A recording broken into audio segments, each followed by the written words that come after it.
Assalamualaikum warahmatullahi wabarakatuh. Selamat pagi Ananda soleh-soleha semuanya. Bagaimana kabarnya hari ini? Semoga semuanya dalam keadaan sehat ya. Sebelum memulai pelajaran hari ini, marilah bersama-sama kita membaca lafaz basmalah. Bismillahirrahmanirrahim.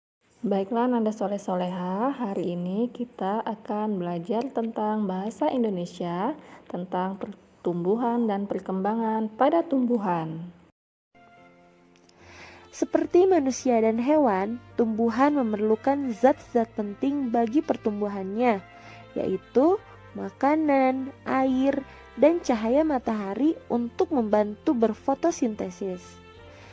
Makanan dan air diserap dari dalam tanah, sedangkan cahaya matahari didapat dari lingkungan.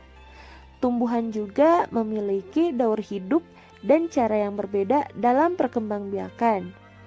Ada tumbuhan yang mengalami perkembangbiakan secara alami, ada juga tumbuhan yang mengalami perkembangbiakan secara buatan.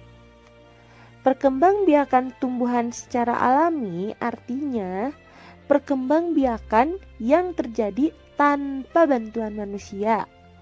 Perkembangbiakan alami dapat dengan biji atau tunas. Selain itu, dapat juga dengan umbi atau spora. Contoh tumbuhan yang berkembang biak alami dengan biji adalah pohon mangga, jeruk, dan semangka. Sedangkan tumbuhan yang berkembang biak dengan tunas contohnya pohon pisang, bambu, dan cocor bebek. Tumbuhan yang berkembang biak dengan umbi contohnya adalah kentang, singkong, ubi, dan bawang. Tumbuhan yang berkembang biak dengan spora contohnya adalah tanaman paku, jamur, dan lumut. Selain perkembangbiakan secara alami, ada pula perkembangbiakan buatan, yaitu proses perkembangbiakan tumbuhan dengan bantuan manusia. Contoh perkembangbiakan tumbuhan dengan bantuan manusia adalah pencangkokan, setek, mengenten, dan okulasi. Yuk kita pelajari lebih lanjut tentang perkembangbiakan pada tumbuhan. Perkembangbiakan biji dan tunas. Sebagian besar tumbuhan berkembang biak dengan biji, misalnya kedelai, rambutan, jeruk, mangga, semangka, pepaya, nangka, dan masih banyak lagi. Tumbuhan dewasa akan berbunga dan menghasilkan buah. Di dalam buah terdapat biji. Biji berkembang menjadi tanaman baru karena fungsi biji untuk memperbanyak keturunan dalam mempertahankan kelangsungan hidup generasinya agar jenis tumbuhan tersebut tidak punah. Biji berasal dari bakal biji yang berkembang setelah mengalami pembuahan. Perhatikan gambar bagian-bagian biji berikut.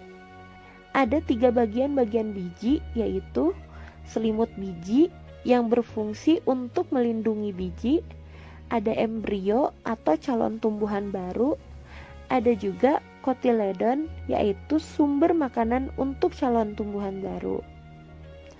Berikut daur perkembangbiakan pada pepaya. Diawali dengan biji, lalu tumbuh menjadi pohon kecil. Pohon kecil terus tumbuh menjadi pohon pepaya muda dan terus tumbuh menjadi pohon pepaya dewasa yang menghasilkan buah. Selanjutnya, tumbuhan yang berkembang biak dengan tunas.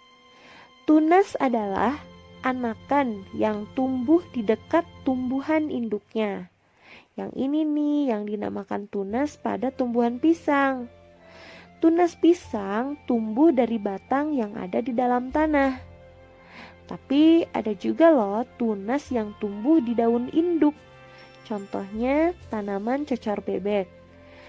Tunas cocor bebek tumbuh di tepi daun. Pohon bambu juga berkembang biak dengan tunas. Anakan pohon bambu akan tumbuh di dekat tumbuhan induknya, seperti pisang. Berikut daur perkembangbiakan pada pohon pisang. Awalnya tunas, lalu tunas ini tumbuh menjadi pohon kecil. Selanjutnya, pohon kecil tersebut tumbuh menjadi pohon pisang muda dan terus tumbuh hingga akhirnya menjadi pohon pisang dewasa yang memiliki tunas. Begitu seterusnya. Perkembangbiakan tumbuhan dengan umbi.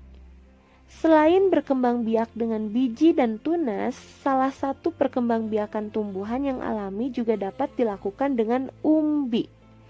Umbi pada umumnya terbentuk di bawah permukaan tanah, tapi ada juga umbi yang terbentuk di atas maupun jauh di dalam permukaan tanah. Organ yang membentuk umbi adalah akar, batang, atau modifikasinya. Umbi itu terbagi atas 3 macam loh. Ada umbi batang, umbi lapis, dan umbi akar. Umbi lapis adalah umbi yang berlapis-lapis dan tumbuh tunas di tengahnya. Coba kalian tanya deh, kalau misalnya ada bawang di dapur yang lama disimpan, pasti lama-kelamaan akan tumbuh tunas di tengahnya. Selain bawang, contoh umbi lapis yaitu bunga bakung dan bunga tulip. Selanjutnya, umbi akar, yaitu umbi yang bagian akarnya membesar karena dijadikan tempat cadangan makanan. Contoh dari umbi akar yaitu wortel, singkong, lobak, bengkoang, dan bunga dahlia. Selanjutnya, tumbuhan yang berkembang biak dengan umbi batang, yaitu kentang, ubi jalar. Umbi batang yaitu batang yang tumbuh membengkak di dalam tanah karena cadangan makanan disimpan pada bagian batang. Selanjutnya, perkembangbiakan tumbuhan dengan spora. Spora berfungsi sebagai alat persebaran mirip dengan biji. Spora terdapat pada daun tumbuhan bagian belakang. Bentuk spora seperti bintik-bintik biji tetapi sangat halus seperti serbuk.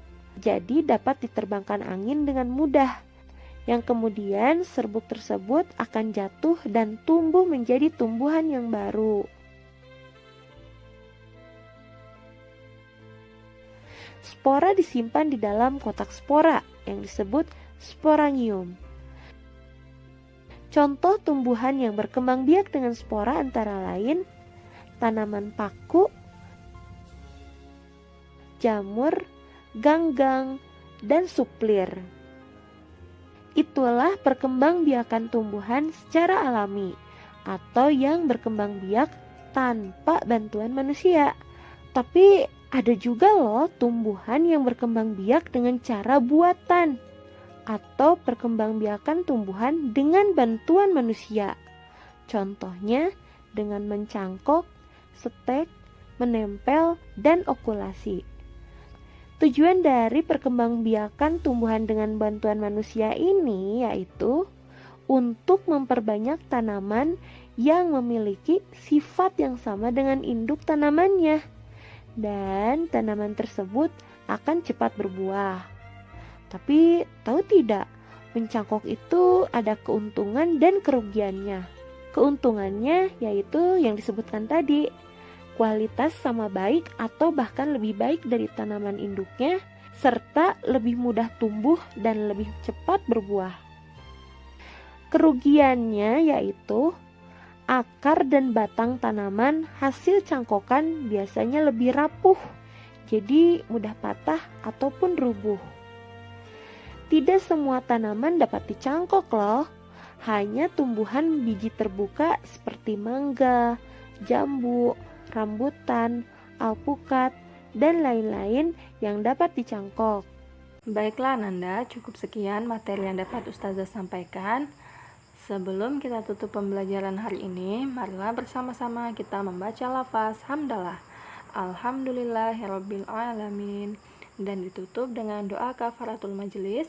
Subhanakallahumma wa bihamdika asyhadu an la ilaha illa anta astaghfiruka wa atubu ilaik. Wassalamualaikum warahmatullahi wabarakatuh.